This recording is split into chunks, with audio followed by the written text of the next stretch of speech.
ഉമ്മൻചാണ്ടിയെ പരോക്ഷമായി വിമർശിച്ച് കോൺഗ്രസിന്റെ മുഖപത്രം വീക്ഷണം രംഗത്ത് വന്നിരിക്കുന്നു. വീക്ഷണത്തിന്റെ ഒളിയമ്പ് കരുണാകരനുമായി താരതമ്യം ചെയ്തുകൊണ്ട് കരുണാകരനെ ധിക്കരിക്കാൻ ഒരു ഉദ്യോഗസ്ഥനും ധൈര്യപ്പെട്ടില്ല. സമുദായ ശക്തികളുടെ കാലിൽ തൊട്ടുള്ള വിധേയത്വം കരുണാകരന് ഉണ്ടായിരുന്നില്ലെന്നും ഓർമ്മിപ്പിച്ചുകൊണ്ട് വീക്ഷണം മുഖപ്രസംഗം എഴുതിയിരിക്കുന്നു. കത്ത് വിവാദം കൊഴുക്കുന്നതിനിടെയാണ് ഉമ്മൻചാണ്ടിയെ ഓർമ്മപ്പെടുത്തി ഉമ്മൻചാണ്ടിക്ക് നേരെ ശരങ്ങൾ എയ്തുകൊണ്ടുള്ള മുഖപ്രസംഗം മുന്നോട്ട് വയ്ക്കുന്നത്.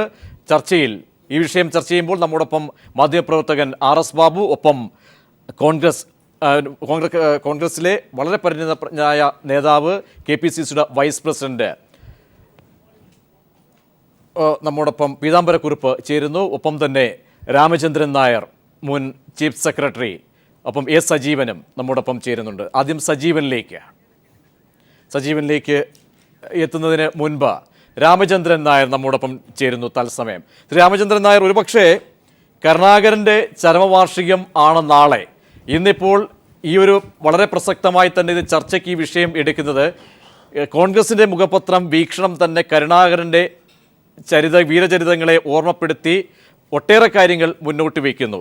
ഒരുപക്ഷെ കരുണാകരൻ്റെ വിടവ് ഇന്നും നികന്നിട്ടില്ല, വലിയ അർത്ഥത്തിൽ നിലനിൽക്കുന്നു.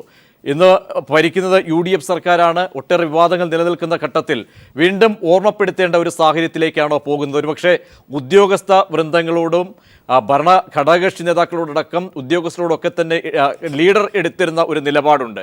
താങ്കളടക്കം അത് വ്യക്തമായി താങ്കൾക്ക് ബോധ്യപ്പെട്ട് അനുഭവിച്ചറിഞ്ഞ വ്യക്തിയാണ്. കാലിക പ്രസക്തി ഉണ്ടോ അത്തരം ഘടകങ്ങൾക്ക്?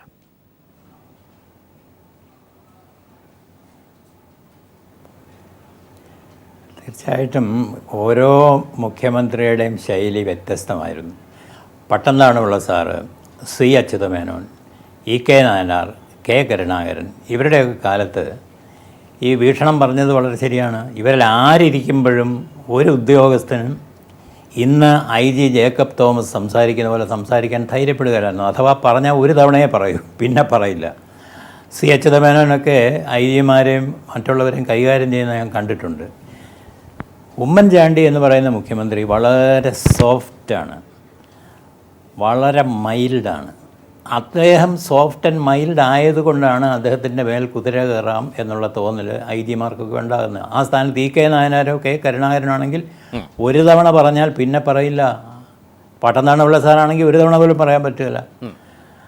അത് ഉമ്മൻചാണ്ടിയുടെ ശൈലിയല്ല എന്നുള്ളതേ ഉള്ളൂ. വീക്ഷണം പറഞ്ഞതുപോലെയുള്ള ഒരു താരതമ്യം ആവശ്യമാണോ എന്നുള്ള കാര്യത്തിൽ സംശയമുണ്ട്. ഓരോരുത്തർക്ക് അവരവരുടേതായ ഒരു ശൈലിയുണ്ട്. അതിൻ്റെ മുന്നിൽ നിൽക്കുന്ന ആളിന് ഉണ്ടായിരിക്കേണ്ട നിരവധി ക്ഷമ, വിവേകം, പാകത, നിയന്ത്രിക്കാനുള്ള അസാധാരണമായ കഴിവ്, ഇതെല്ലാം പലരിലും വ്യത്യസ്തമായിരിക്കും. കരുണാകരൻ ഒരു പ്രത്യേക ആ വ്യത്യസ്തയൊന്നും ജനങ്ങളിലേക്ക് അല്ലെങ്കിൽ മെറിറ്റിലേക്ക് വരുന്നില്ല. വീണ്ടും അതുകൊണ്ടാണോ കരുണാകരൻ്റെ സ്മരണകളെ വീണ്ടും ഒരു പക്ഷേ ആവർത്തിച്ച് വീണ്ടും ഓർമ്മപ്പെടുത്തേണ്ടി വരുന്ന ഒരു ദയനീയമായ ഒരു അവസ്ഥയിലേക്ക് കാര്യങ്ങൾ പോകുന്നു? ഞാൻ നേരത്തെ പറഞ്ഞല്ലോ, കരുണാകരനെ എത്ര ആഴത്തിൽ ചവിട്ടിയോ അത്രയും ഉയരത്തിലേക്ക് അതിൻ്റെ ഇരട്ടി ഉയരത്തിലേക്ക് അദ്ദേഹത്തിൻ്റെ തേജസ് സജീവമാവുകയാണ്, ശക്തമാവുകയാണ്, പ്രസക്തമാവുകയാണ്.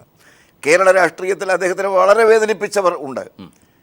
പക്ഷെ ആ വേദനിപ്പിച്ചവരോട് തീർത്താൽ തീരാത്ത പ്രതികാരം അദ്ദേഹം ഉള്ളിൽ സൂക്ഷിച്ചിരുന്നില്ല. അത് പ്രശ്നങ്ങളുടെ അടിസ്ഥാനത്തിൽ അതിൻ്റെ മെറിറ്റ് ഉൾക്കൊള്ളുകയും അതിൻ്റെ ഡീമെറിറ്റ് തള്ളിക്കളയുകയും ചെയ്തിരുന്ന ഒരു സ്വഭാവം അദ്ദേഹത്തിനുണ്ടായിരുന്നു. ഇതൊക്കെ അവസാനിക്കാത്ത പ്രതികാരമാക്കി മനസ്സിൽ പാകപ്പെടുത്തിയിരുന്ന ഒരു ശീലമൊന്നും അദ്ദേഹത്തിന് ഉണ്ടായിരുന്നില്ല എന്നാണ് എനിക്ക് തോന്നിയിട്ടുള്ളത്. ഞാനൊരു 40-ലേറെ വർഷക്കാലം അദ്ദേഹത്തോടൊപ്പം വളരെ എൻ്റെ നിലയിൽ വിനീതമായി സഹകരിച്ചിട്ടുള്ള ആളാണ്. ഒരാളിനെ സംഹരിച്ച് ഞാൻ ഉറങ്ങൂ എന്ന മനസ്സ് അദ്ദേഹത്തിനില്ല. അതാണ് ഒരു പക്ഷേ അദ്ദേഹത്തിന് പറ്റിയ ഏറ്റവും വലിയ വീഴ്ച. ഒരു പക്ഷേ അത് ഉപയോഗപ്പെടുത്തി അല്ലെങ്കിൽ അതേ ഘട്ടത്തിലൂടെ വീണ്ടും അതിന് പിൻപറ്റി വന്നവർ ഏത് നിലപാട് സ്വീകരിക്കുന്നതായാലും വളരെ പ്രസക്തമായ ഒരു ചോദ്യത്തിലേക്കാണ് കാര്യങ്ങൾ പോകുന്നത്. രാമചന്ദ്രൻ നായർ, അങ്ങേക്ക് ഒരുപക്ഷെ ആ കാലഘട്ടം ഓർമ്മപ്പെടുത്തിയാൽ ഇന്നിപ്പോൾ വീക്ഷണം എടുത്തു പറയുന്ന മറ്റൊരു സുപ്രധാന കാര്യം, തലയുള്ളപ്പോൾ വാലാടുന്ന രീതി K കരുണാകരൻ അനുവദിച്ചിരുന്നില്ല. ഇന്ന് കാലിക പ്രസക്തമാണ്. പ്രത്യേകിച്ച് ഞാൻ നേരത്തെ സൂചിപ്പിച്ചതുപോലെ ജേക്കബ് തോമസ് ഉദ്യോഗസ്ഥരടക്കം മറ്റൊരു തരത്തിലേക്ക് സഞ്ചരിക്കുന്നു. ഘടകകക്ഷികൾക്കടക്കം തോന്നിയ രീതിയിൽ പ്രസ്താവനകൾ എടുക്കാൻ പോകുന്ന അല്ലെങ്കിൽ പ്രസ്താവന നടത്താവുന്ന രീതി, ഇങ്ങനെ വാലും ചേലും ഒന്നും ഇല്ലാത്ത രീതിയിലേക്ക് കെ കരുണാകരനെ ഓർമ്മപ്പെടുത്തുന്നുണ്ടെങ്കിൽ അത്രത്തോളം പ്രസക്തമായിരുന്നു ആ കാലഘട്ടം.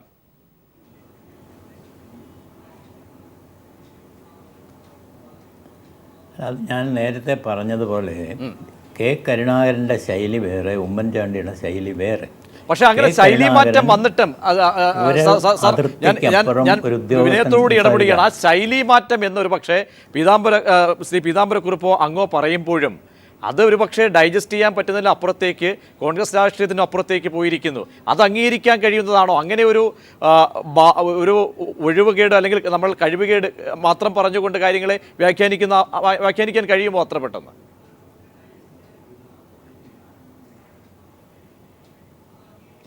തീർച്ചയായിട്ടും കെ കരുണാകരൻ ഓരോ തവണ മുഖ്യമന്ത്രി ആയിരുമ്പോൾ ഉണ്ടായിരുന്ന ഒരു കാര്യം, കോൺഗ്രസ് ഹൈക്കമാൻഡിനെ സംബന്ധിച്ചിടത്തോളം കേരളത്തിലെ ഏറ്റവും ഉന്നതനായ നേതാവ് കരുണാകരനാണ്. കരുണാകരൻ പറയുന്നതിനപ്പുറം അവിടെ യാതൊന്നും ആര് പറഞ്ഞിട്ടും കാര്യമില്ല.